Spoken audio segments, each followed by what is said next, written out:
amen. I left the clicker, sorry. Quisiera titular el sermón, No todo sostiene.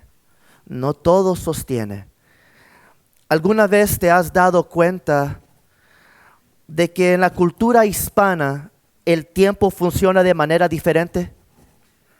Y no me refiero a la puntualidad, porque llegar a las 6:45 cuando el evento era a las 6, eso es otro tema.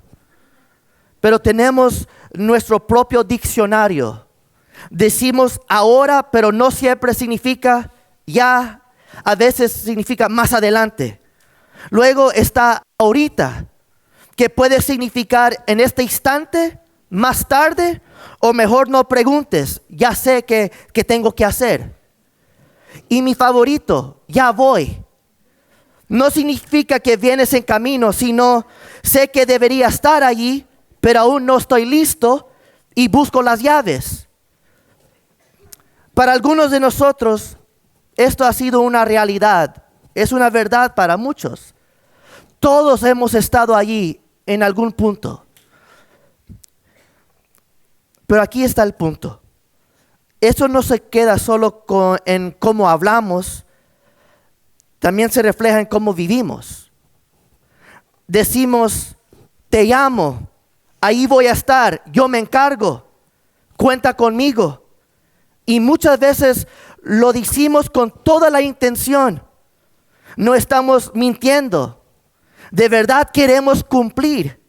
Pero en algún momento, entre lo que decimos y lo que hacemos, algo pasa. La vida se complica. Nos distraemos. Se nos olvida. O simplemente no lo hacemos. Y si somos honestos, eso no es solo cultural, es humano. Todos hacemos promesas con buenas intenciones, pero nos cuesta mantenerlas. La pregunta es, ¿qué pasa cuando tu vida se basa en una promesa? La realidad es que muchos construyen su vida sobre promesas que parecen firmes, hasta que dejan de serlo. Un trabajo que hoy está y mañana ya no. Un cuerpo que con el tiempo comienza a fallar. Relaciones que parecían seguras, pero se rompen. Y un futuro que puede cambiar de la noche a la mañana. Aquí está el riesgo. Si tu esperanza depende de cosas que pueden desaparecer, también puede quebrarse. Si está sostenido por lo temporal, será tan inestable como aquello en lo que está puesta. Y por eso este pasaje es tan importante. Porque Hebreos capítulo 6 está dirigido a personas que atraviesan luchas reales, afrontan presiones y sienten la tentación de apartarse de Cristo.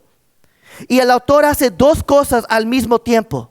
En el versículos 1 al 12 del capítulo 6, el autor advierte: no te apartes, no te vuelves espiritualmente lento, ni permaneces en la inmadurez. Es tiempo a crecer. Pero luego algo cambia en su tono de voz. Pasa de advertir a dar seguridad. Y esto es lo que el pasaje nos muestra. La esperanza bíblica no es un simple deseo ni algo incierto. Es una seguridad firme, anclada en la promesa de Dios. Por eso la pregunta no es, ¿tienes esperanza? Porque todos tenemos alguna esperanza. La verdadera pregunta es, ¿dónde está puesta tu esperanza? ¿Y qué tan firme es? Entonces, ¿cómo sabemos si esa esperanza realmente es segura? ¿De dónde viene una confianza así? El escritor no nos deja con la duda. No nos dice, mire cómo te sientes, ni mira tu circunstancia. No, él nos lleva directo a algo más firme. Él dice, mira las promesas de Dios. Y allí es exactamente donde comienza en el versículo 13. Hermanos, las promesas de Dios es segura. El autor nos lleva de regreso a Abraham El versículo 13 dice que cuando Dios hizo la promesa a Abraham, como no había nadie mayor por quien jurar, juró por sí mismo. Y eso conecta con algo que hacemos todo el tiempo. Cuando queremos asegurarle algo a alguien, decimos, te lo juro por mi vida, te lo juro por Dios, te lo juro por mi madre, te doy mi palabra. En otras palabras, estamos tratando de que lo que decimos suene más fuerte, más firme, más confiable. De hecho, el versículo 16 lo afirma, porque los hombres juran por el que es mayor que ellos. Porque en el fondo sabemos que nuestras palabras por sí solas a veces no bastan. Entonces la apoyamos en algo más grande, algo que le da más peso. Pero cuando Dios hace una promesa, Él mira alrededor y no hay nadie más alto, nadie más grande, nadie más confiable por quien jurar. Entonces, ¿qué hace Dios? Jura por sí mismo. En otras palabras, Dios pone su propio nombre, su carácter y su reputación detrás de lo que Él ha dicho. Eso significa que su promesa es tan segura como quien Él es. Ahora, ¿cuál fue la promesa que Dios le hizo a Abraham? Pues el versículo 14 nos dice que Dios prometió bendecirlo y darle muchos descendencia. Y esa no era una promesa pequeña. Era una promesa que afectaba a generaciones, que formaba parte del pacto y que tenía un propósito eterno. Pero había un problema. Abraham ya era viejito. Sara también. Y nada parecía suceder. Y con cada año que pasaba, la promesa se veía más lejana. Cada demora hacía más difícil seguir confiando. Y ahí es donde se siente la tensión de la fe. Cuando lo que Dios ha prometido no parece coincidir con lo que vemos. Luego el versículo 15 dice, y así Abraham, esperando con suma paciencia, alcanzó la promesa. Ahora yo quiero que por favor se detengan y analicen esas palabras. Esperó con paciencia. Porque nos encanta la idea de las promesas. Las iglesias se llenan cuando los pastores predican sobre las promesas. Pero nos cuesta la realidad de la espera. Queremos lo que Dios dijo, pero lo queremos ya. Queremos claridad, respuestas, cumplimiento y lo queremos en nuestro tiempo. Pero Abraham tuvo que esperar, no días ni semanas. Esperó 25 años para ver lo que Dios le había prometido. Y si somos honestos, Abraham no siempre esperó bien. Dice que él esperó pacientemente. Pero hubo momentos en que su fe fue fuerte y otros en que flaqueó. Hubo duda. Él cuestionó cómo Dios cumpliría su promesa. Él ya era viejito. Hubo prisa cuando intentó adelantar el plan de Dios a su manera, teniendo un hijo con la sierva de su esposa. Y hubo decisiones que trajo consecuencias. Y a veces parecía confiar en Dios y otras veces parecía quería resolverlo por su cuenta. Y aún así, la promesa se cumplió. ¿Y quieren saber por qué las promesas se cumplió? Porque la promesa de Dios nunca dependió de la perfección de Abraham. Estaba basada en la fidelidad de Dios. Hermanos, Dios no estaba tarde. No estaba dudando, no se había olvidado. Él estaba obrando aun cuando parecía que nada estaba pasando. Y Abraham tuvo que aprender a confiar no solo en lo que Dios dijo, sino también en cuándo Dios lo haría. Y aquí es donde nos toca a nosotros. Porque nuestra confianza en Dios no está basada en cómo nos sentimos, ni en qué bien nos comportamos. ni en nuestra consistencia. Porque si fuera así, nuestra esperanza sería inestable, cambiando todo el tiempo. Pero nuestra confianza no puede estar en nosotros. Tiene que estar anclado en quién es Dios. Y aquí es donde esto se vuelve real para nosotros. Porque algunos de nosotros, justo allí, ahora mismo estamos viviendo en esa tensión. Sabemos lo que Dios ha dicho, pero todavía no lo hemos visto. Y cuando decimos lo que Dios ha dicho, no estamos hablando de lo que imaginamos, sentimos o de palabras que alguien más haya declarado sobre nosotros, sino de lo que Dios ha revelado claramente en su palabra. Por ejemplo, Dios ha prometido estar con nosotros y nunca dejarnos. Dios ha prometido sostenernos con su gracia. Dios ha prometido proveer todas nuestras necesidades conforme a su riqueza en gloria. Esas son promesas seguras. No necesitas un profeta para decírtelo. La palabra ya te lo ha revelado. Pero aún así, a veces sus promesas se sienten lejanas. Su tiempo parece confuso y su silencio pesa.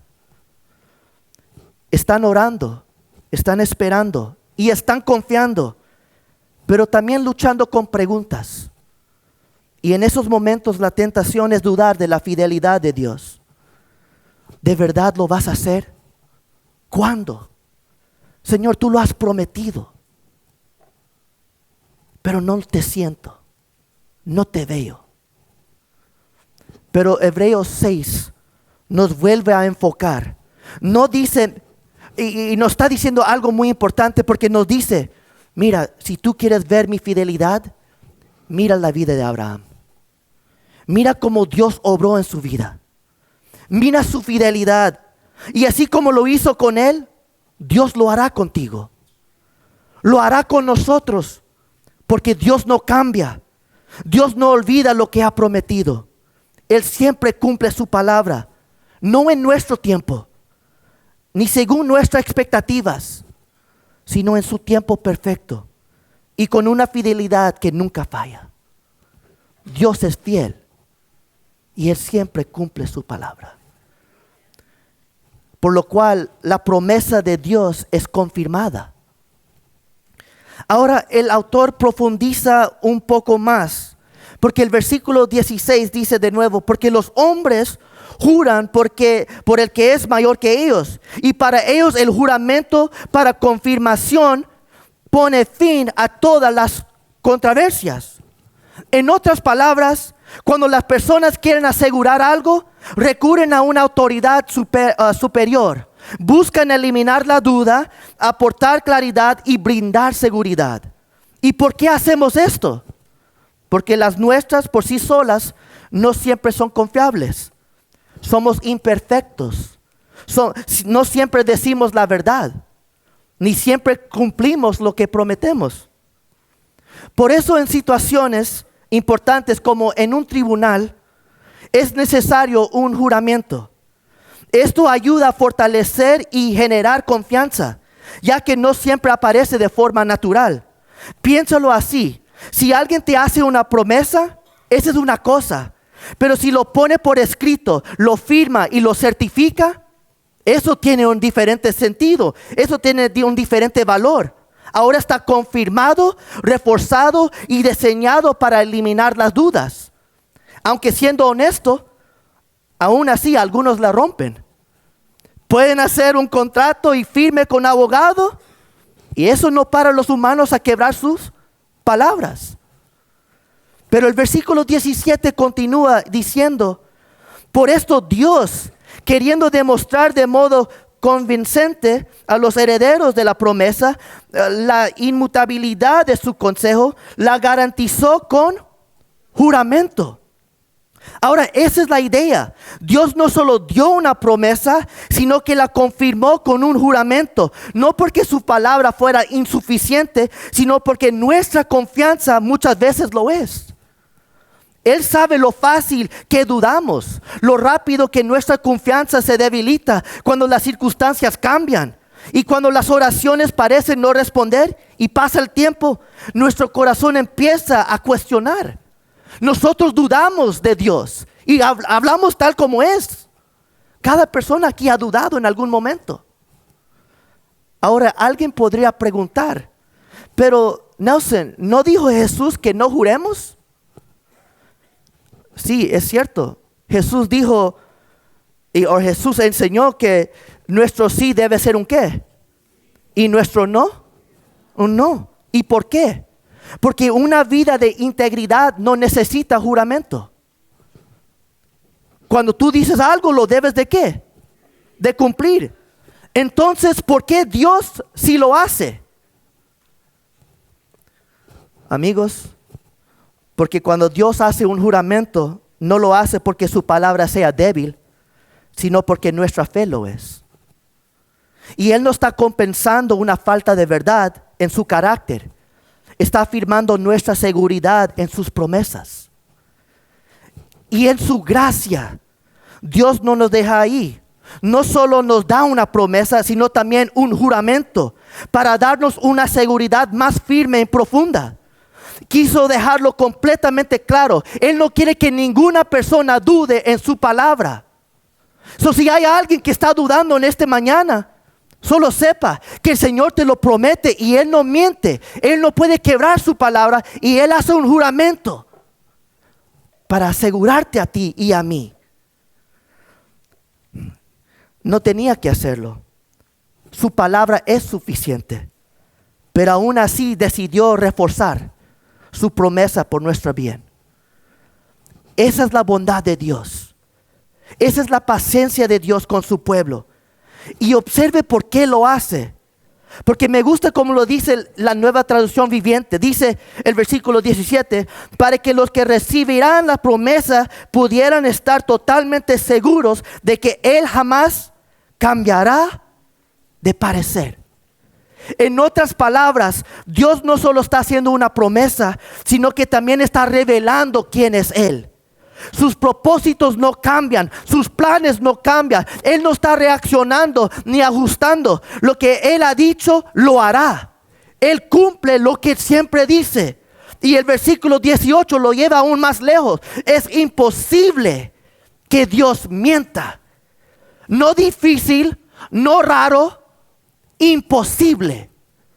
Eso significa que nunca ha habido un momento en que Dios haya fallado en su palabra y nunca lo habrá. Como dice Números, capítulo 23, versículo 19, Dios no es hombre para mentir, ni hijo de hombre para que se arrepienta. Y por eso el autor dice que esto produce una fuerte consuelo. No un consuelo débil, no un alivio pasajero, un fuerte consuelo. Porque nuestra esperanza no se basa en nuestras circunstancias cambiantes ni en resultados inciertos, sino en un Dios cuya palabra no puede fallar. Y hay una frase que me encanta en el versículo 18, porque dice, lo que hemos acudido para asirnos de la esperanza puesta delante de nosotros. Ese lenguaje es intencional. Nos lleva a las ciudades de refugio del Antiguo Testamento, lugares donde alguien en peligro podría correr y encontrar seguridad. Y nosotros entendemos esto muy bien. Algunos de nosotros salimos de donde estábamos no porque queríamos, sino porque necesitábamos algo mejor, algo más seguro, algo más estable. Y en el fondo estamos buscando estabilidad, esperanza y un futuro, ¿cierto? Pero la Escritura nos recuerda que ningún lugar, ningún sistema, ninguna persona puede darnos eso plenamente. El único refugio verdadero, la única esperanza que no se mueva, se encuentra en el Dios que nunca falla y que nunca rompe su promesa. Entonces, si la promesa de Dios es segura y su juramento la confirma, la pregunta es, ¿cómo se vive eso en el día a día? ¿Cómo se ve esa esperanza cuando todo empieza a moverse? Y ahí es donde el autor nos lleva ahora. Pasa de la explicación a la ilustración. Y él dice que nuestra esperanza está anclada en la presencia de Dios. Ahora llegamos a una de las imágenes más poderosas de la Biblia. Dice, la cual tenemos como segura y firme ancla del alma. Tal vez no pensamos muchos en las anclas, a menos que hayamos estado en el agua, pero un ancla cumple una función simple y esencial. Evita que la embarcación se desvíe. No elimina la embarcación. No, evita que la embarcación se desvíe. No elimina la tormenta, no detiene el viento, no calma las olas, pero sí te mantiene firme en medio de todo. Porque esa es la realidad para cada uno de nosotros. La vida trae tormentas. Los vientos soplan, las olas se levantan, las circunstancias cambian. Lo que antes parecía seguro, de repente deja de serlo. Los planes no salen como uno soñaba. Las puertas se cierran, la salud cambia y las relaciones se complican. Y sin un ancla, comienza a desviarte. No pasa de un momento a otro, ni de forma dramática. Sucede poco a poco, casi sin darte cuenta. Nadie se levanta un día diciendo, hoy me voy a desviar de Dios. Empieza lentamente. Un pequeño compromiso, una distracción, una temporada de desánimo, una oración que parece no tener respuesta, y cuando menos lo esperas, ya no estás donde antes estabas. Te has movido, las olas te han empujado. Y seamos honestos, todos somos propensos a desviarnos. Esa es la advertencia de Hebreos capítulo 6. No es que alguien de un día para otro decida abandonar a Dios, sino que con el tiempo comienza a soltar lo que antes sostenía. Y si tu vida no está anclado en algo firme, cualquier cosa puede moverte. La presión te empuja, la tentación te arrastra, el sufrimiento te sacude, la decepción te debilita y la distracción poco a poco te saca del camino. Así que la pregunta no es si vendrán tormentas, van a venir. La pregunta es, ¿qué te está sosteniendo? ¿Qué mantiene firme tu alma cuando todo a tu alrededor se vuelve inestable? Porque si tu esperanza está atada a tu circunstancia, va a subir y bajar con ellas. Si está atada a tus emociones, va a cambiar día a día. Si está atada a personas tarde o temprano te va a fallar. Pero si tu esperanza está anclada en algo firme y que no cambia, no importa lo que venga, puedes permanecer firme. Y el autor nos dice, nosotros tenemos esta esperanza. Nosotros tenemos un ancla, no una débil, sino firme y segura. El filósofo antiguo Epicteto dijo, no se debe atar un barco a una sola ancla, ni la vida a una sola esperanza. El mundo dice, no pongas todos tus huevos en una sola canasta. Pero el cristiano dice lo contrario. Tenemos una sola ancla y ponemos toda nuestra vida sobre una persona. Y su nombre es Cristo. Y el texto dice que es una esperanza que penetra hasta detrás del velo. Mi querido hermanos, y aquí es donde esta imagen se vuelve aún más poderoso, porque este ancla no solo descendió al mar, descendió a la tumba, y Jesús entró en la muerte misma, pero no se quedó allí. Resucitó y ascendió al cielo. Y ahora nuestra ancla no está enterrada, está exaltada. Está fija en los lugares celestiales, asegurada en el mismo trono de Dios. Noten la imagen. Ese lenguaje nos lleva al tiempo, al lugar santísimo, donde se encontraba la presencia de Dios. Ese velo representaba distancia, representaba un límite, representaba que no cualquiera podía acercarse a Dios. Y bajo el antiguo pacto el acceso era restringido. Solo el sumo sacerdote podía acercarse a Dios. Solo podía acercarse en el lugar santísimo. Y solo apenas una vez al año él podía entrar. Y el resto del pueblo se encontraba afuera del templo. Pero Jesús hizo lo que nadie más podía hacer. Él no se detuvo frente al velo, Él entró. Y no en un templo hechos por manos, sino entró en la misma presencia de Dios. Por medio de su muerte y resurrección, Él ha entrado al trono de Dios por nosotros y para nuestra salvación. Y eso cambia todo.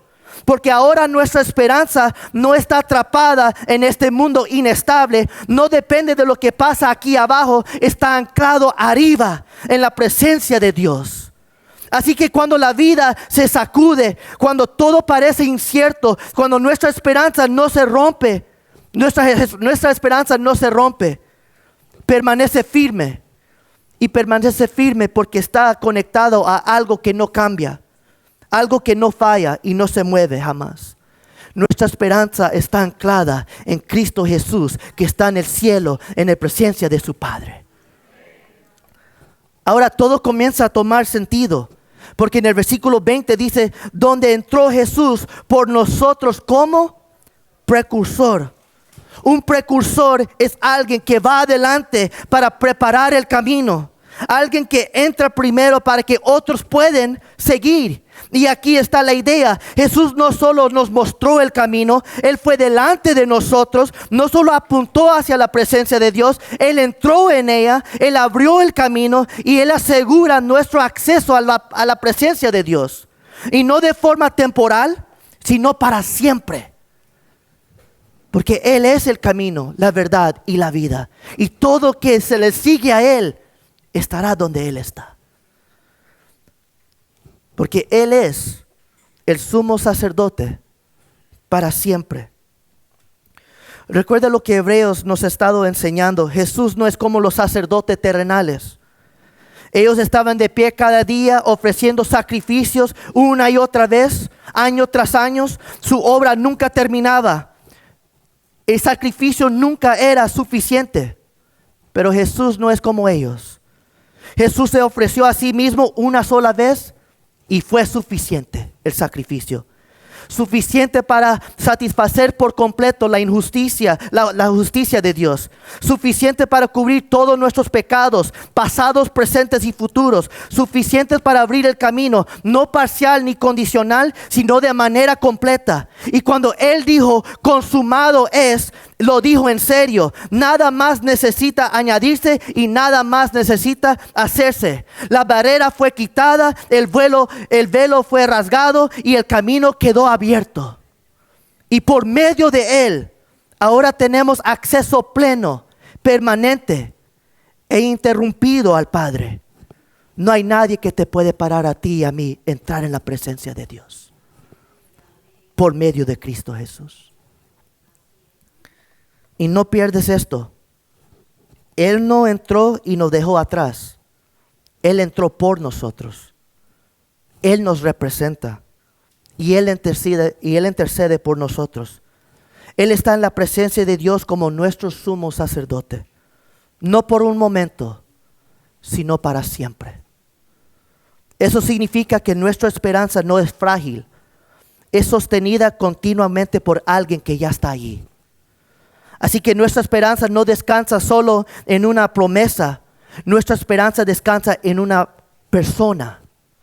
Y esa persona está viva, reina hoy y está en la presencia de Dios por nosotros. Lo que significa es que aun cuando te sientas lejos, Él sigue allí.